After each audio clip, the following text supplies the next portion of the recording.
was exciting. Here we go to Peggy's home. We are live.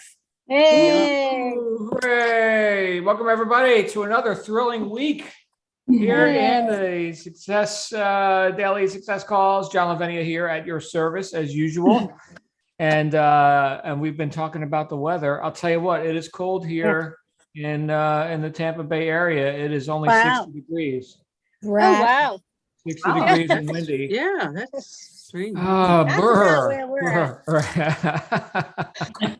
So much for Scott's ice fishing. Anyway, good to see you guys. Let's see who we got here. We got a few people here with us. There's Amber and Ann. There's Missy and Patricia. She aims to please. Good to see Scott and Catherine, Bridget, the other Scott here. We got many Scotts here. Maggie's here, and Scott, and Tracy, and Chantel, and Scott. Awesome. Good to see you guys. These are the only ones that I could see on camera right now, so that's okay.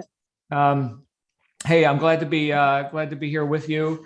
I've had an interesting weekend of, well, you guys know I just moved, right? So it's been more like home upgrade kind of stuff. But I am just so happy to be back into a routine, you know. TGIM. Anybody else? TGIM. Thank God it's Monday. Yes. Kind of, right? Yeah. It's supposed to be a holiday, kind of, right? Oh yeah. Happy Martin Luther King Jr. Day. Yeah. Everybody, MLK. Right? That's right. Yeah. MLK Day is today. So yeah, there's that. And I don't know, are banks closed here in the United States? Are things open? I don't know. They picked up my garbage, so something's working. Yeah. Post offices and banks, maybe, you know. Schools. Yeah, well, schools. Yeah, well, we homeschool, so schools in session. Oh, okay. Good for. I was wondering. I was going to ask you about how your daughter was doing. Okay, so it hasn't changed. Oh yeah. Much. Well, thank you for asking, Maggie. Thank you. And for anyone who's curious about such things, my wife Shannon and I we homeschool. Although now here in our new geographic area, we're looking at some nice private schools and things for our little princess, who's 11 and going on 20. What she got recently? We got her for Christmas this thing called a Nintendo Switch. Anybody know what a Nintendo Switch is? My grandson has one. Yeah. No. Right. So talk about hours and hours of ceaseless, endless fun with many different games that you can play, and it's portable and you can hook it up to the TV. And she was doing dancing today with the dance thing. And yeah. And so how does that relate to print on demand e-commerce? I'll create a bridge here. Just give me a second. But the thing is that her attention has been occupied by that largely. And we strategically did this, by the way, for those who've been around for a little bit. Yeah. For those who've been around, you know that we moved on Christmas Day, which sounds chaos, and it was, but right. But here's your electronic item for our multi-day trip across the United States and subsequent, moving and unpacking. Yeah. Right. So it worked out. But how that relates to what we're doing here, I think is interesting, because what I'm talking about right now is attention, and you only have so much of it, right? So anytime that she's playing on the Nintendo thing, she's not doing other things, arguably more resourceful, like homeschooling kind of stuff. In fact, I had to get her off the games today. But like, hey, it's time for schoolwork. I know that you kind of create your own schedule. At 11 years old, you're very, blessed. But like now we got to put in some order, right? Otherwise the whole day could go by like that. So people sometimes have to have their attention, whether you're 11 years old or, some of you are older than that here, I think. Sometimes you have to have your attention placed somewhere where it needs to be placed in order to get anything done. Now, this is something we can, obviously, as arguably responsible adults, that we're able to do for ourselves. We're able to say, you know what, I'm going to put in some discipline on myself here. I'm going to do some high integrity action. In fact, I'm going to start my day with that. Let me go do my visualization, my exercise, my whatever. In fact, I did that today. Today was my first day back in the gym. Hooray, right? So my exercise for the last 3 weeks has been unloading boxes, moving furniture, hanging ceiling fans, right? And now today, for the first time, in 2022. I went to a gym and I exercised. No boxes got moved, no ceiling fans got hung, but I got exercise, right? So I'm getting back into a routine. So my attention, while it was previously on creating order out of chaos, right now it's just, here I'm going to start my day with some resourceful, high integrity action, which led to what? Other high integrity action. So because I, in and of myself, decided to place my attention on something which was good and right and resourceful based on my own assessments, I'm in that mode now today. My energy, at least in my own perspective of it, is good, right? Because I'm in high integrity action, okay, as opposed to what? I'll tell you what, my daughter, as much as she enjoys playing on the games, right? Real happiness, as I've observed, comes from what? Production and like doing good and right stuff, right? Morale and all that. Yeah, you kick ass, right? You rock, you did high integrity stuff.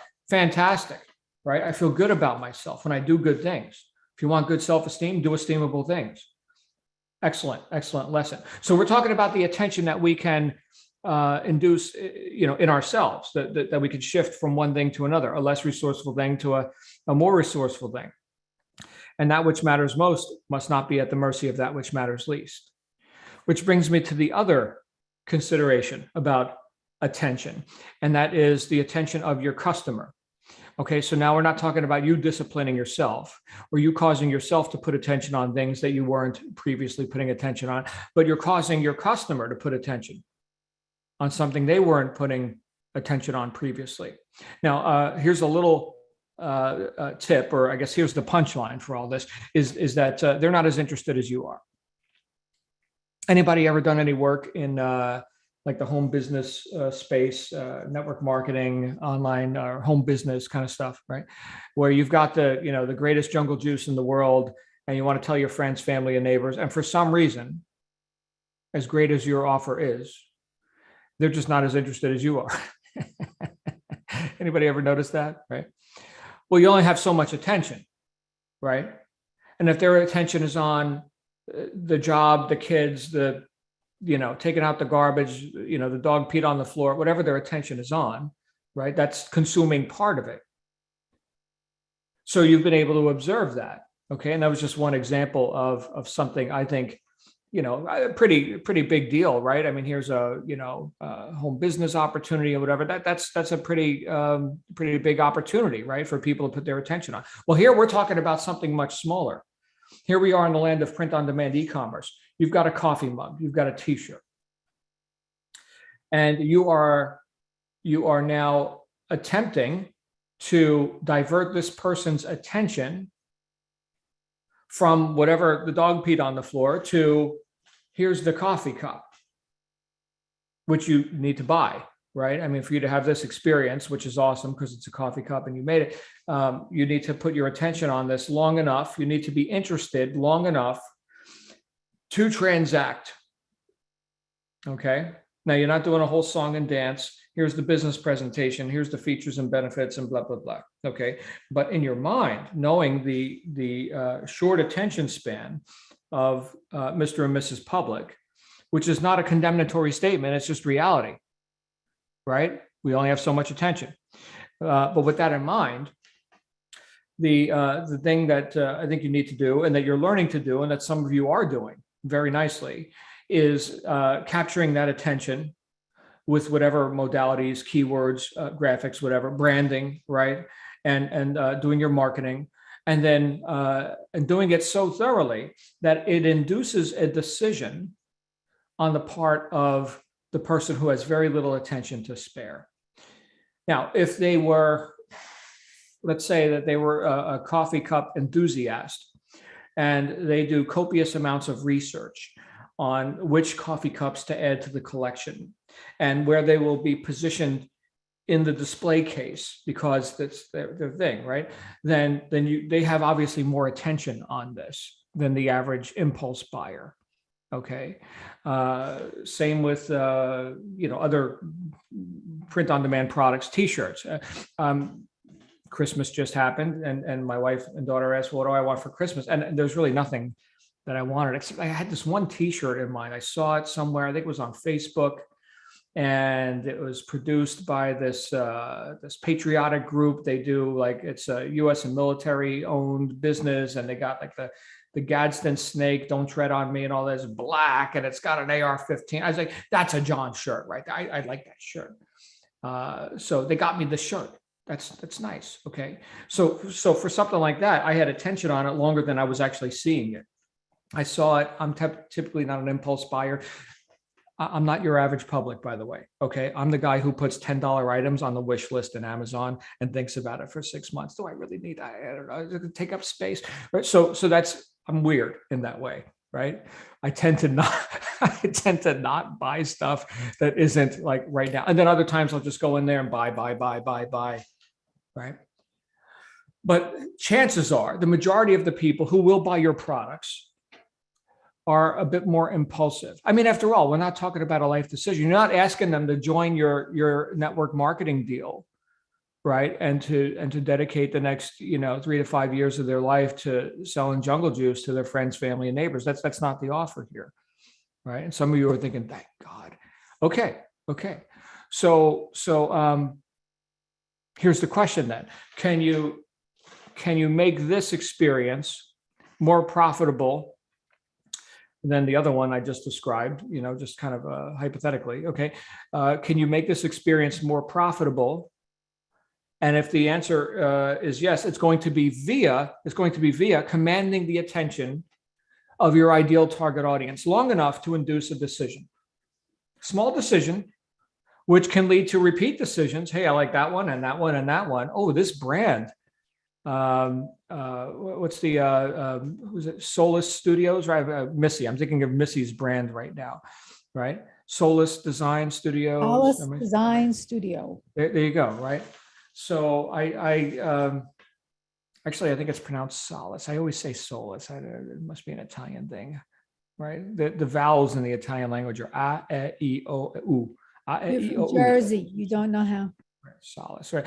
All right. So I come here and I experience solace or solace, right? And and so I like that, right? And so I'm going to buy the other cup and the ornament and the shirt thing, right? And so I found a brand. Okay. So my attention was captured for more than, however long it takes to buy a coffee cup on Etsy or something. So, and again, I'm saying this as your least likely customer, right? I don't, browse the web for coffee cups and stuff. And although if you impinge on my attention with a beautiful black T-shirt with a Gadsden snake and an AR-15 on it, I'm like, that's kind of a nice design. I don't need more T-shirts, by the way. I got a whole friggin' rack full of T-shirts. Okay, but that one was pretty nice, right? So here's the $30 or whatever, right? $25, whatever it was. So my point in saying all this to you today is we are, each and every one of us, involved in a battle for attention. And if you doubt this, just go on Facebook or your social media platform of choice, TikTok or whatever, which I refuse to load on my phone. Okay, I got a chuckle from Mindy on that one. But hi Mindy. But the battle for attention, and I'm not saying this, I'm not trying to be critical of it. It's just fact. It's just objective fact, right?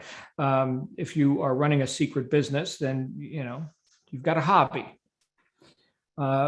So all of us are engaged in creating or causing people to put their attention on our stuff, whatever the offer happens to be, which hopefully connects, if we're matching the message to the market, right, connects with the right person and induces a buying decision, which can lead to additional transactions and referrals and everything else.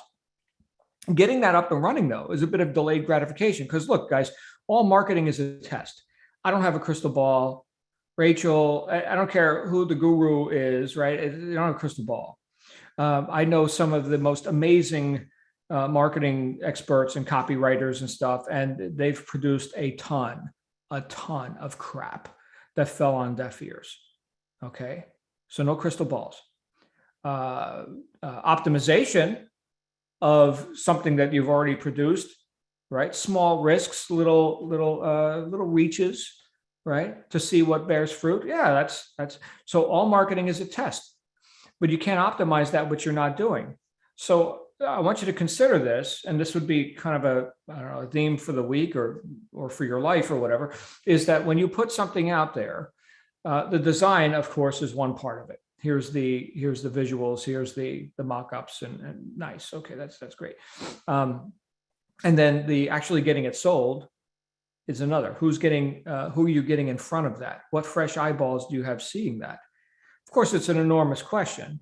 Okay, but it all surrounds itself on, the quality and quantity of attention that you fetch in the marketplace.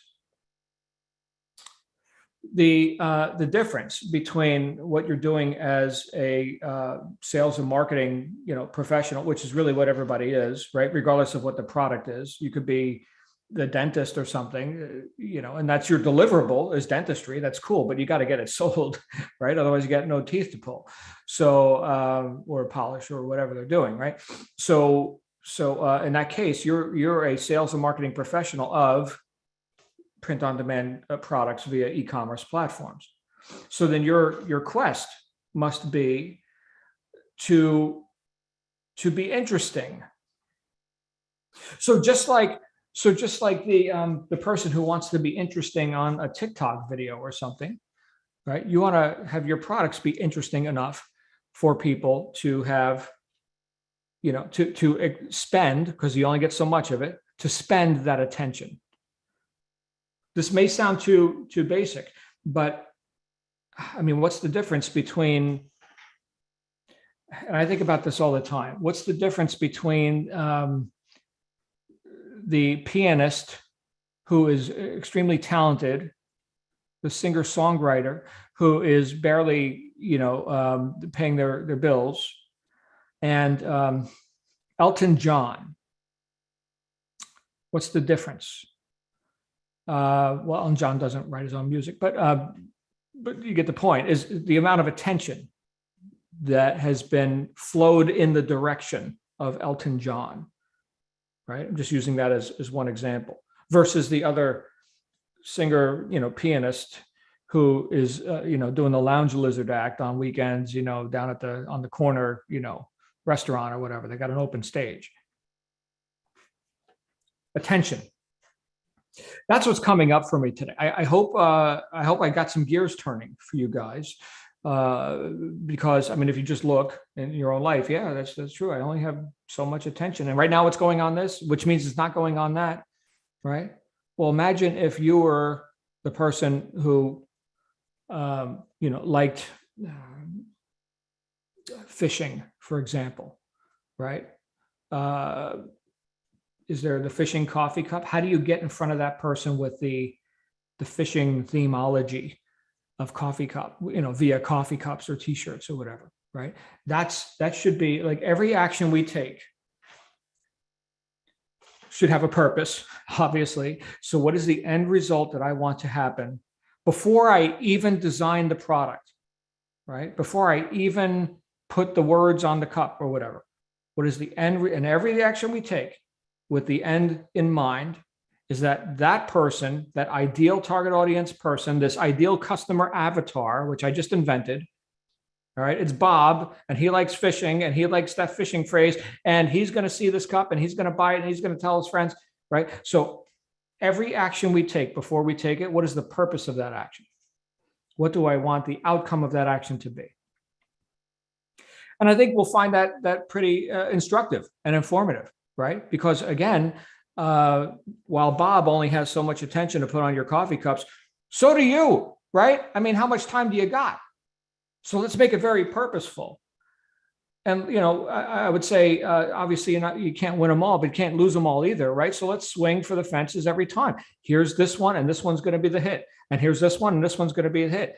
So just like those marketing guys and copywriters who've written a bunch of crap, right? I mean, is every song Elton John ever put out a top 5, top 10? Probably not, right? I don't know the guy's whole music catalog. He's probably turned out some garbage too. Okay. Garbage based on whose assessment? The marketplace, right? That one's a hit. That one's not. Some of you have been around the vinyl records, right? Back in the 1900s, we used to use the vinyl records, and there was the 12-inch albums and the 7-inch singles, right? And on the back of the 7-inch single was the B-side, which was a throwaway song. Like, how many times have you played the B-side? I'm like, man, that's pretty good. It's pretty good. Why isn't that on the charts? That's pretty good. Okay, well, that's your opinion of it. And keep in mind, guys, all we're talking about here in this entire operation is subjective value. And none of this is necessity. Like, nobody needs, or they're going to die without another coffee cup or a t-shirt. It's totally subjective. So take the swing, see what attention you can get on those products, right? And then optimize. And then, you build up the winners, you scale up, you get rid of the losers, and on we go, right? Again, it may sound too simple, but look, none of this optimization can occur without action. Right? We can't steer a parked car. So what can you get done right now? What can you get done? So now we can look at some statistics, which may or may not be pleasing, but at least they will be. And now we can look, right? That's what's coming up for me today. And this applies to any business. I know I'm talking to you guys here with e-commerce, but if Joe Public, if you're watching this right now on YouTube, feel free to put a comment or something, because we don't care if this leaks. This isn't like a private covert operation. Oh my goodness, you need a password to get it. I don't give a damn, right? We're just having a conversation here. Hopefully you're getting something out of it, regardless of what business or methods you're engaged in, right? We're just talking about life. Anyway, love you guys. Thank you for listening. I had no idea what was going to come out of my mouth until I heard it, until I saw Amber. I saw Amber, and that's what came out. So, hi, Amber. Hey, Scott, come on out here. What do you think? Morning, John. Morning, everyone. It's very interesting. You're talking about your little one, your child. The thing about children is that they are very much focused on the enjoyment of the now, the enjoyment they have right here, right now. And sometimes with children, it's harder for them to focus on the longer term picture, which obviously adults, we can do that much more easily. And so then it's just a question of refocusing, helping them to refocus on that longer term image, on the longer term picture. And sometimes it's easy, sometimes it's not so, depending on how much they enjoy the process they're engaged in. But I think you also find when we procrastinate or when we do anything that's showing a lack of attention, I think it is just a question of having to refocus on that long-term thing that they're after, and defocusing on the short-term enjoyment, if you like, or the benefits. Because there's always a benefit. There's always something to be gained from what you're doing at the moment, but just it's not always a long-term benefit. Mm-hmm. And I think that the balance between the two is wonderful to have. You need a balance between things that are just purely enjoyable in themselves, of themselves right now, and obviously those things that are more meaningful long-term, because without that balance, you lose something. And also very interesting, you're talking about the customers coming, the customer, you have to grab their attention. One thing that's important to realize is that when people come into the space we're dealing with here, the internet space we're dealing with here, we already know that they're looking for something. So in a way, they've given us that minute part of their attention already. So now it's a question of us taking that and steering it the way we want to, in a way that's most meaningful. And I think you mentioned Fisherman Bob, or fisherman, whatever it is. I think in the same way that you may recall that animation Ant Z, when they had to swing underneath the ground to increase the size of the ant colony, and the expression was "be the ball," and they were physically, literally, the ball. In the same sense, I think you've got to be the customer. You've got to get into the mindset of the customer. You've got to. I mean, they're here already, so you've got to ask the question: why are they here? What are they looking for?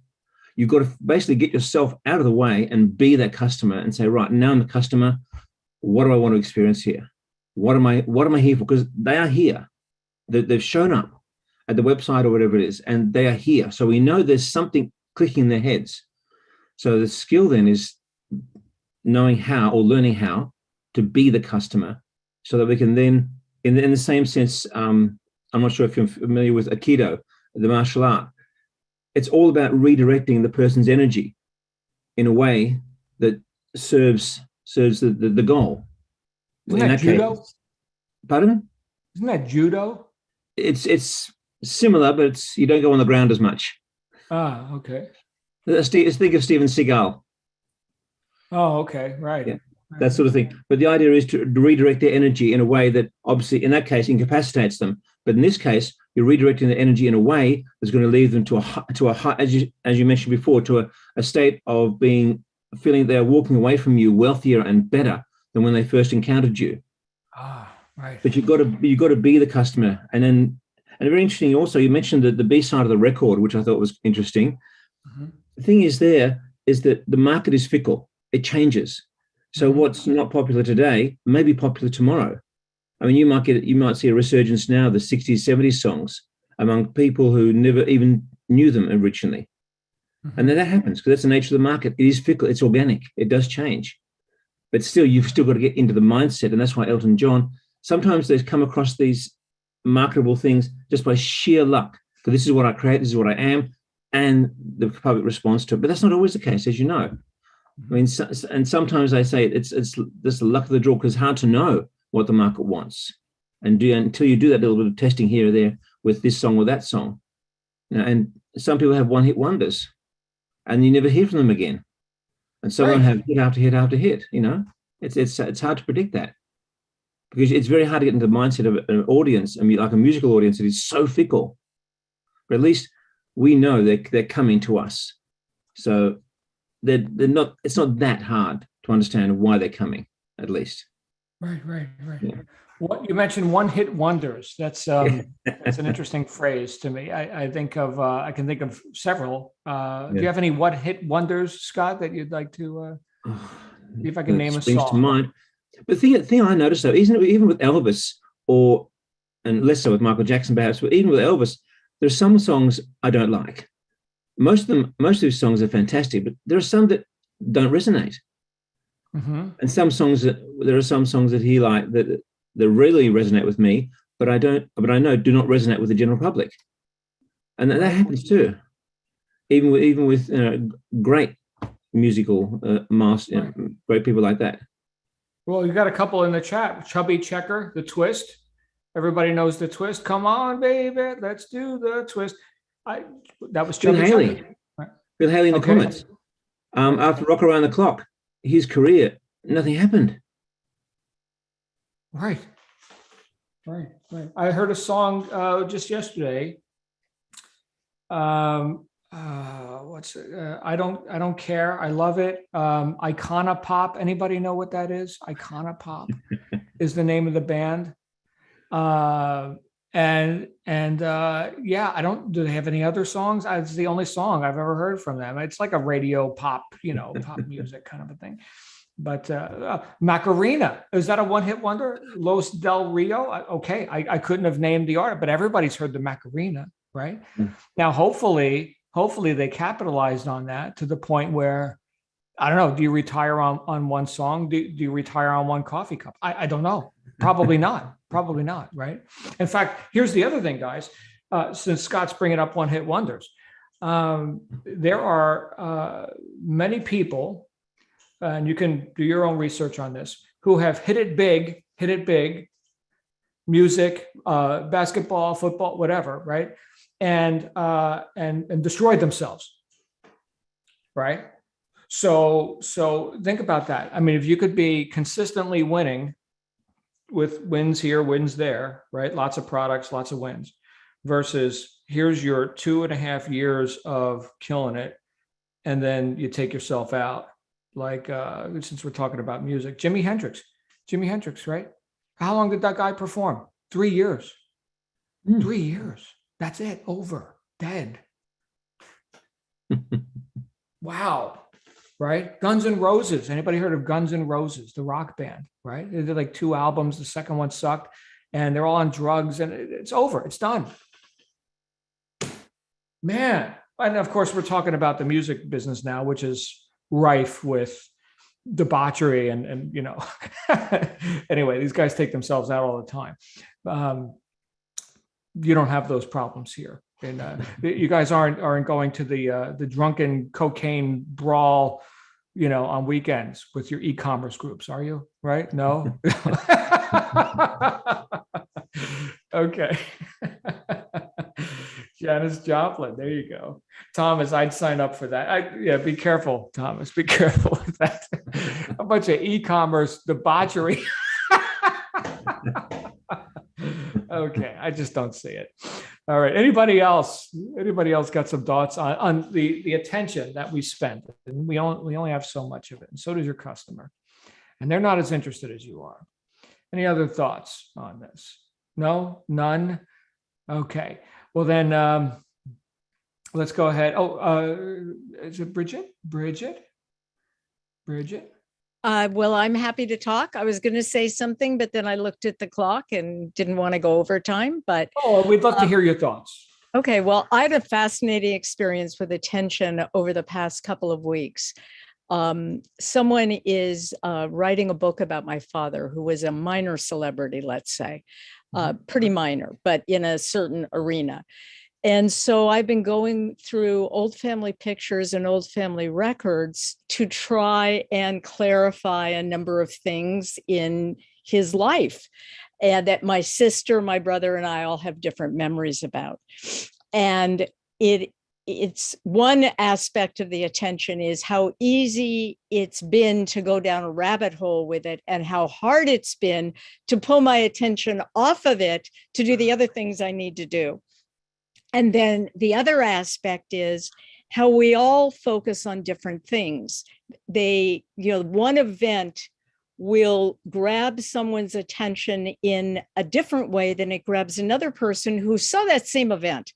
And so you all have different memories. We have totally different memories of certain events. And much of it is sort of like the elephant, where one person's feeling the trunk and another person's feeling, and everybody's blinded and someone else is feeling the leg, and they describe different animals. So we have found numerous instances of things that ought to be like totally objectively documentable, but each one of the three of us experienced it differently and we can't figure it out. So it's been fascinating. Wow. Yeah. And I get the whole fixation thing. I mean, once you're down the rabbit hole, yeah. Wow. Okay. Well, it's like moving, right? So now my attention's been on the house, this project, that project. Hey, John, what about business? You need to go and talk to your clients, right? Oh, yeah, that's right. So sort of extricating myself out of the rabbit hole. Yeah. Bridget, glad you're here. That's Bridget, everybody. She reads books, in case you're vague on that. So Alec, closing thoughts. Alec, something awesome you want to add to all this? Where's Alec? Yes, sir. You were talking about, just trying to keep your attention on something. And well, I didn't exactly have the best week last week. Okay, let's over. So I could go ahead and I could feel myself adjusting, just in the way I was. I could feel an adjustment. So I decided to go ahead. Well, I did go ahead and pay to join the LHS system. And I felt like my attention just wasn't exactly where it needed to be, where it wanted to be, where I wanted it to be. So I took a few days off, but I kept my attention on producing, just producing, not posting, not doing anything. It was just focused on, okay, I thought of it as a form of self-expressive meditation, if you will. And just just the amount of products. I haven't even spread any of my newer designs, but I haven't even posted all of them. And yet I'm thinking about that. And I'm thinking about the production, and then I get on the gear bubble.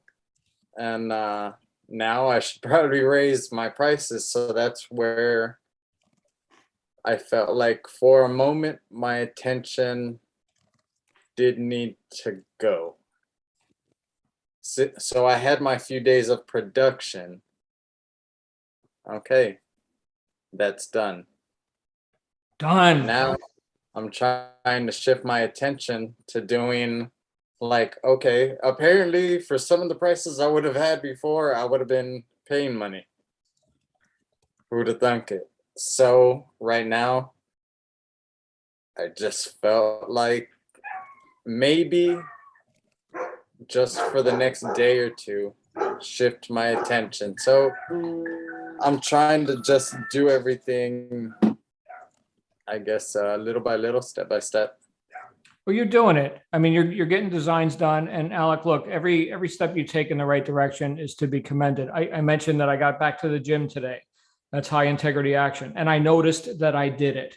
I noticed that I did it. I'm a high integrity guy, right? Now, what else can I get done? And that's my favorite 4-letter word, done. All right. So you're getting stuff done. And the more you do that, it's going to start to compound. Alec, really glad you're here, brother. Always good to see you, my friend. Thank you, Sitting sir. there on the beach with your palm trees. All right, guys, let's go ahead and wrap up. I'll be back with you on Wednesday. Some of you I'm meeting with on business launch sessions today. Karen will be here with you tomorrow. Let's have a great week, right? Somebody's got to.